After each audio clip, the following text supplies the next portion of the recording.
அனுமனுக்கு எப்போது திருமணமானது தெரியுமா? அனைவருக்கும் தெரிந்தவரை அனுமன் நித்திய பிரம்மச்சாரி. ராமாயணமும் அவ்வாறே கூறுகிறது. புராணங்களின்படி அனுமனின் குருவான சூரிய பகவான் அனுமனுக்கு அனைத்து கலைகளையும் ஞானத்தையும் போதித்தார். நவவியாகரணம் என்னும் 9 வித்தியையில் 5 மட்டுமே அனுமனுக்கு போதித்தார். மீதமுள்ள அந்த 4 ஞானங்களையும் திருமணமானவர்கள் மட்டுமே கற்க முடியும் என கூறிவிட்டார்.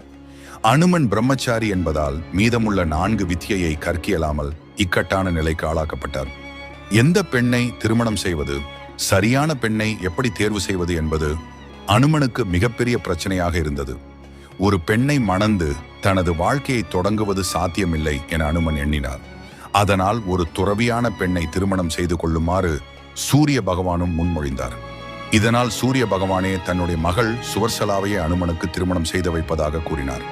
அதை அனுமனும் ஏற்க சில நாட்களில் அனுமனுக்கும்